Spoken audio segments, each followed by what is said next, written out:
Now the system allows a couple different ways of processing orders. I can either come to my dashboard. From my dashboard, I can select the specific status of orders and then start processing them. If I just want to print a label, then I can just click on send a parcel.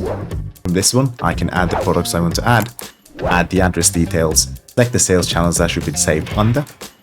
And then once shipping details are set, I can just click on create single shipment, which will give me a label immediately.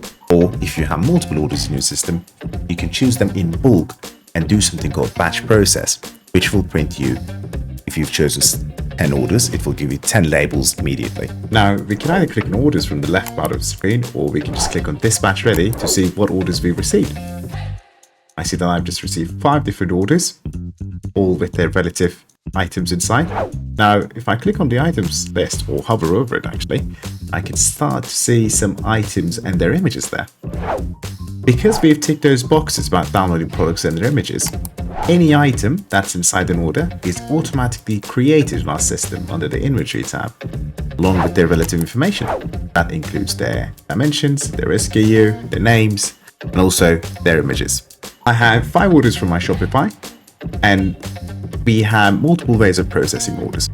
We can either click on an order. From clicking on it, I can just click on ship from the bottom part of the screen. As soon as I click ship, any information related to that order automatically comes up here. It also gives me a small exclamation mark here. That basically means that your dimensions, apart from the weight, is missing. But I'm just going to ignore that for now. The packaging type can either be left as custom, which is indicated with 3 dashes next to each other, or I can choose a different bag that I've specified. Actually, might be my XL bag, my medium bag, or my large bag. I'm going to leave it as custom for now. Once that is done, what I'm going to do is I'm going to select my shipping service. Now I've added a test label here under the name my test label, and I'm going to say I acknowledge that customs documentation is not required for the shipment, and whether I need a pick list or not. For this time, let's get a pick list. Once I tick this box, I can click on create single shipment, and boom, I'm done. If I click on print label, this will show me first my packing slip, just like how I ticked, which includes the order ID at the top, which is a scannable barcode, the items that I need to pick, how many I need to pick. And right underneath, I have my test label here. Let's process the rest of our orders with batch process.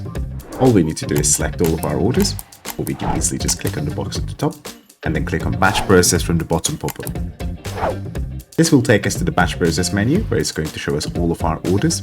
What I'm going to do is I'm going to bulk apply my PPI label to all of my labels. Once that is done, I can see all the weights. If I need to change something, I can change it here. But if I'm happy with everything, I can just click on process orders. This will start a batch, and the batch is going to basically process 4 of the orders at once and give me 4 labels. This will also send the fulfillment information along with the tracking information back to the sales channel for me. Now that my batch has been completed, all I need to do is click on download my batch, and this will show me my special labels.